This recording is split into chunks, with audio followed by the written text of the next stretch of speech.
This video was created by VinylicPuma of VinylicPumaGaming. Hey guys, I'm going to have a Q&A next video. Please be sure to leave a question if you want to participate.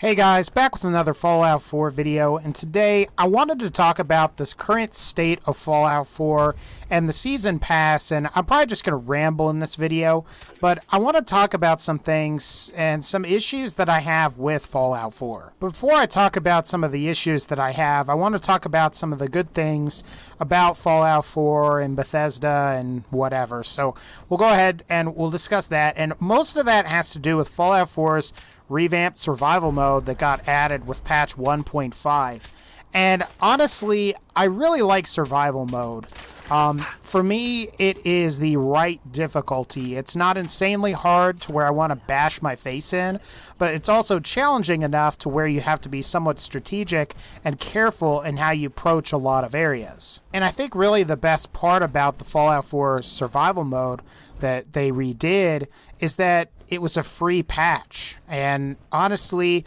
they didn't really have to do that. Now, I think if they did make people pay for a difficulty, that would be, a lot of people would be really pissed about that. I personally would be really pissed about that. But that brings me to the Season Pass, which is what I mostly want to talk about with this particular video today. And that is, and maybe it's just me, and it could be that I'm just getting older or something else, but a lot of Fallout 4 Season Pass content has just felt really underwhelming to me. Now, before I start criticizing things here, I'm not going to say that it's all horrible and that you shouldn't buy it, but there's just something about the Season Pass that has just been kind of bothering me for a while. I mean, yeah, of course, there was like the $30 to $50 price hike because I guess they decided they were going to do some more content. And, you know, honestly, I would say if you paid $30, to a certain degree, I guess maybe you've gotten your money's worth, but at the same time, you've only really got one campaign expansion, and that was the Far Harbor DLC. And in previous Fallout games, you would get like 4 campaign add-ons, and honestly, I thought that was pretty sick at the time. But let's go ahead and we'll go over each of the Fallout 4 DLC, and I'll give my opinions on it for you guys. So first, we had the Automatron DLC, and while I thought that the DLC definitely wasn't bad, it didn't really feel like a substantial amount of content.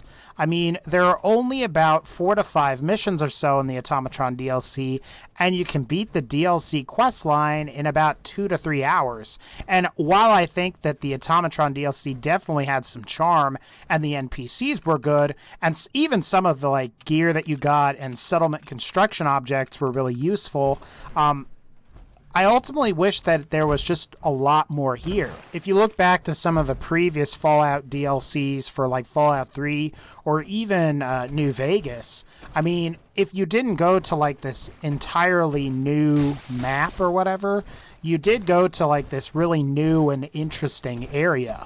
For example, even with like Mothership Zeta or Operation Anchorage, those were, to some extent, they were entirely new areas. But, I mean, Automatron just takes place in the Commonwealth. And for the most part, you're going to the same areas that you've already been to before. Although it is worth mentioning that you're going to new areas that you haven't been to before. But, I mean, for the most part, they're a lot like a lot of the other areas from the vanilla game. And that's going to bring us to our second DLC, and that is the Wasteland Workshop DLC.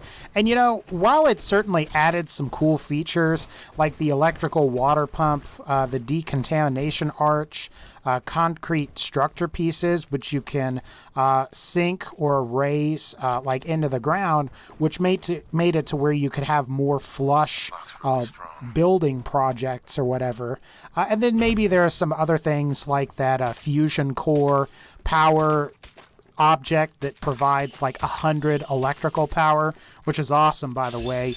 There were no additional quests or anything else added with that DLC. The other problem with the Wasteland Workshop DLC is that a lot of the settlement objects that were added pretty much were covered by PC mods on the PC version of the game. Now, I guess Xbox One users and PS4 users benefited from things that were added, like I was talking about that that electrical water pump, or maybe that decontamination arch and some stuff like that, especially those fertilizer plots so you can plant crops on virtually any surface. I mean, the thing is that a lot of that stuff was already possible on PC, and you could basically just tweak numbers and get better versions of those same items with different world objects that were used throughout Fallout 4's vanilla game. And then finally we had the Far Harbor DLC, which was really the first big substantial add-on that Fallout 4 that has had so far.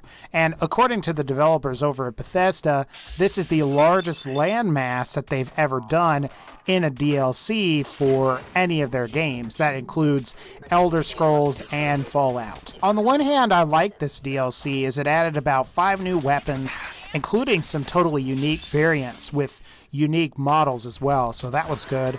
There were 2 new armor sets, there's some new settlements that you can use, and at least 1 new follower, plus you also had 2 to 3 new factions that you can ally with or destroy them, as well as dozens of new legendary weapon and armor effects. I also like some of the side quests as well. For example, you have the side quest that involves going to Vault 118 and solving a murder in the vein of like Clue, if you guys are familiar with that.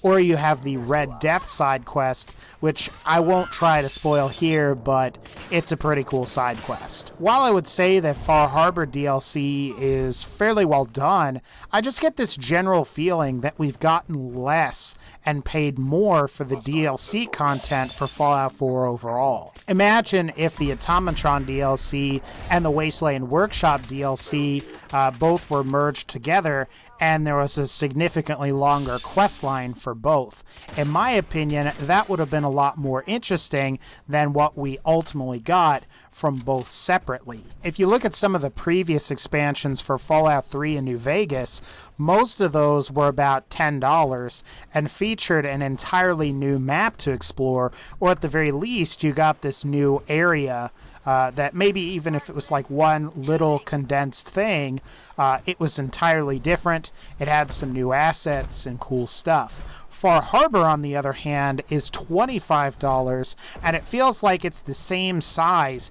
as some of those maps, and for the most part, a lot of the assets that are in the vanilla game return in the Far Harbor DLC. That's not to say that there aren't any new assets, that's not true at all. But at the same time, this expansion, and maybe it's just my opinion, me being cynical, it just doesn't really feel like it's that much more, if that makes any sense. Another thing about the Far Harbor DLC is that apparently for a lot of console owners, and I actually didn't know this, but PS4 owners in particular had issues with some of the fog negatively impacting their frame rates. And at the time of making this video, if you want to fix some of the frame rate issues on the PS4 version, you will need to delete Fallout 4 entirely from your console and then reinstall the game disc, re-download patch, and then re-download the Far Harbor DLC entirely. On the one hand, it's good that they fixed it, but honestly, it's weird that it got released in that state. And as far as the 2 other pieces of DLC that we know about that I guess are a part of the Season Pass, you have what's supposedly rumored to be a Wasteland Workshop 2, which I have a feeling is going to be like Wasteland Workshop 1, that adds maybe a couple useful things. There aren't going to be any new quests or anything like that. And then you're going to have the Nuka World DLC, which I guess is going to be pretty cool. We don't really know an insane amount about that, but, I mean, who knows what that's going to be. I mean, based on the track record for DLC so far, it's probably going to have a lot of the same assets, and maybe it will or it won't take place in an entirely new area. I just feel like there were a lot of wasted opportunities with the Season Pass content. I mean, it's not like any of it was horrible or anything. I don't think that's true at all. I think Automatron was good for what it was. But honestly, I just wish there was just more content here, or that it was like more satisfying to actually play through some of it.